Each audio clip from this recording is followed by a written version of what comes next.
back, everybody. It's week 14 of the Bluewater Auto Restoration Podcast. You know what that means? It's Saturday morning, and we're diving deep into classic cars. Today, we're talking about those mistakes to avoid if you're thinking about a restoration project. We've got insights from the experts at Bluewater Auto Restoration, so stick around. Yeah, it's kind of like getting ready for a big road trip. You wouldn't hop in your car and just take off without a map or any supplies or a plan, would you? And classic car restoration is the same way. Just a little planning goes a long way. I like that. So, okay, you found the classic car of your dreams. You're ready to get started. Before you even pick up a wrench, what's the first mistake to avoid? The first mistake is skipping the research. I know it can be tempting to just jump in, but trust me, research is like building a foundation for your project. So it's more than just saying, I'm going to restore that. What kind of research are we talking about? Understanding your make and model inside and out. It's like baking a cake. You wouldn't try to bake a cake without a recipe. You need to know the ingredients, the techniques, all the little details. Same with a car. More than just admiring the curves and dreaming about driving it. Yeah, way more. You'll want to get into factory service manuals, parts catalogs, even look at old photographs. You'd be surprised at how many variations there were even in the same model year. And knowing what was standard versus optional is really important. I see. So like I could end up with the wrong steering wheel or the wrong radio if I'm not careful. It's like I need to be a car historian. Exactly.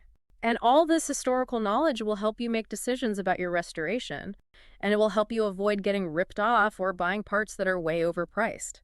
Knowing what's authentic will add value to your project. I'm already seeing how important this is. Okay, so we've got research. What's the next mistake that can really derail a project? The one that can keep you up at night? Blowing the budget? We've all heard the horror stories. Projects that start with the best intentions and end up draining your bank account. Yeah, I've heard some of those stories. It seems like a lot of people just don't realize how much time, money, and energy goes into a proper restoration. So what's the best way to avoid a financial disaster? Detailed budget. Gotta have a detailed budget. I mean, down to the last bolt. Make a list of every single part you think you'll need. Research prices from reputable suppliers. Factor in labor costs if you're not doing all the work yourself. That sounds pretty intense. Yeah. And there are always going to be surprises, right? Those times when you realize you need a part you didn't plan for. That's why you need a contingency fund. Think of it like a safety net. Maybe 10 to 20% of your initial budget set aside for the unexpected. You'll be glad you did. You know, that reminds me of that time I tried to reupholster an old chair. Let's just say I ended up eating ramen noodles for a month to make up for it. I've been there. It's always better to overestimate than underestimate with these projects. A well-planned budget will help you avoid financial stress, but it also helps you make informed decisions throughout the process. Okay, so research and budget are taken care of. But let's be honest. Sometimes we just get excited. We want to get that car back on the road. What's the problem with rushing things? That's mistake number 3, rushing the process. And it can have some serious consequences. Think of it like a fine wine. It needs time to breathe to develop. Rushing leads to sloppy work, overlooked details, and maybe even cutting corners. So it's not just about how it looks, but how safe the car is. Absolutely. If you rush through wiring the electrical system and you make a bad connection, that could cause a short circuit, a fire, or even worse. That's scary. It's like rushing through surgery. It's not going to end well. Each step of the process needs your full attention, from taking it apart to fixing the body to putting it all back together. Don't be afraid to walk away if you're feeling frustrated. A fresh perspective can make all the difference. That reminds me of something I read about the restoration of a vintage Ferrari. It took them over 2 years to get it just right. They had to match the original paint, perfectly hand-stitch the interior. It was a real labor of love. And that's the point. It should be a labor of love, not a race to the finish line. I'm starting to get the philosophy here. Research, budget, patience. What's next? This one might not be as exciting, but it's important. Don't neglect documentation. I know you think you'll remember where everything goes, but trust me, even the most organized people get overwhelmed during a restoration. So we're talking about more than just a few notes on a napkin. What kind of documentation are we talking about? Think of it like creating a roadmap for your project. Take lots of pictures before, during, and after every step. Label everything. Clearly use Ziploc bags for small parts. Keep a logbook. Write down everything you do, the parts you use, the problems you run into, and the solutions you find. So it's like putting together a giant 3D puzzle, but you're also writing the instruction manual as you go. Exactly. And this documentation isn't just helpful during the restoration. It also adds to the historical value of the car later on.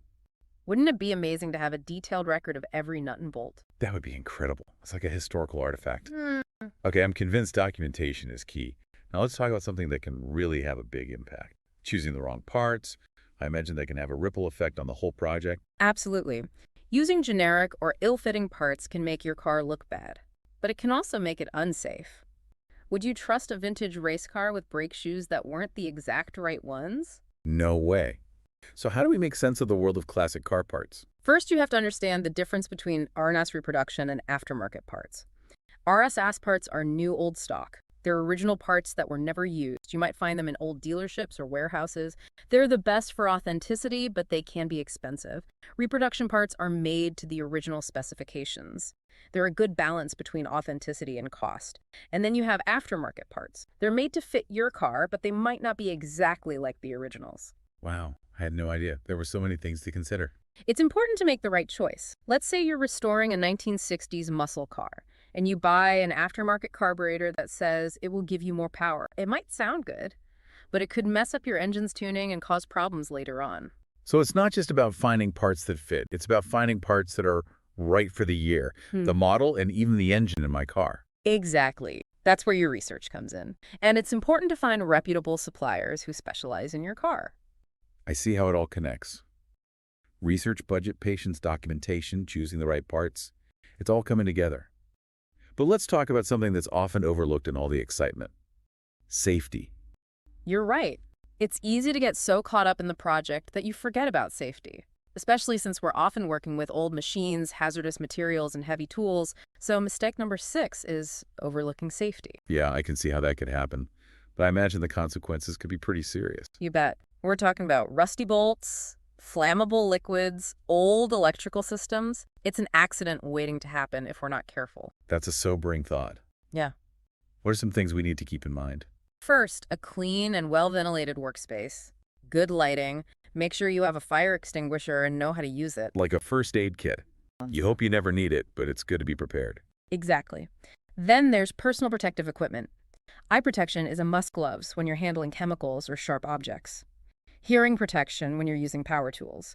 And don't forget a good respirator when you're sanding, painting, or working with anything that gives off fumes. This makes me think about those old-time mechanics who never wore gloves or eye protection.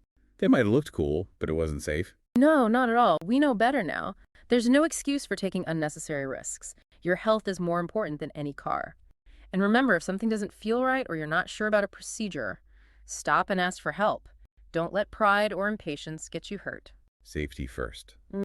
Got it. I think we've covered a lot in part 1 of our deep dive into mistakes to avoid. What's the key takeaway you want our listeners to remember as we head into part 2? A successful restoration project is built on research, realistic budgeting, and patience, and never compromise on safety. Couldn't have said it better myself. Join us next week for part 2. We'll explore even more pitfalls to avoid and strategies for making your restoration journey a smooth one. Welcome back to week 14 of the Bluewater Auto Restoration Podcast. It's Saturday morning. You know what that means? We're back in the garage diving deeper into classic car restorations. Last week we talked about research, budgeting, patience, and those important early steps to make sure your project goes smoothly. Right. We laid the groundwork. But now we're getting into the details, the decisions that can really make or break your restoration. And I'm guessing there are a lot more pitfalls out there. Oh, yeah. There are so many twists and turns on this road to restoring a classic car.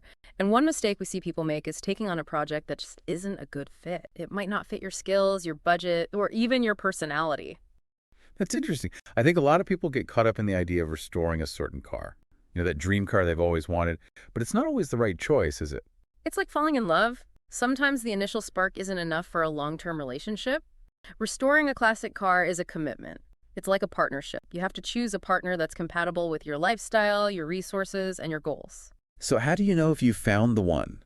That car that's really worth all the time, money and energy. It's about more than just looks. Of course you want a car that you think is beautiful, but it also has to be practical. How easy is it to find parts for that car? Are there good mechanics who can help you with the repairs? And most importantly, are you really passionate about this car? Will you still be excited to work on it even when things get tough? That makes me think about relationships where people try to change each other, like they think their partner will suddenly become their ideal match. it never works out well. Exactly. Choose a car that fits your vision, your skills, and your budget from the start. Don't try to force something that just doesn't fit. So we've chosen our restoration partner wisely. We're ready to make it official. What's the next step? It's time for a thorough inspection. Think of it like a pre-marriage checkup for your classic car. And this is where a lot of people make mistake number 2. They buy a car without a really good inspection. I can see how that could happen. You're excited, you found the car you want, you're ready to buy it. But it's important to slow down and think clearly. Definitely. Don't let your emotions take over. You need to be like a detective and examine every inch of that car. We're not just looking for scratches or dents. So it's not just about looking at the paint and taking it for a test drive. What are some of the key things we should be looking for? Start with the bodywork. Look for rust dents, signs of repairs, mismatched paint. Get under the car and check the undercarriage. How's the frame? Any damage or corrosion? Remember, rust is like a cancer. It can spread and weaken the whole car. I can picture myself with a flashlight under the car, taking notes.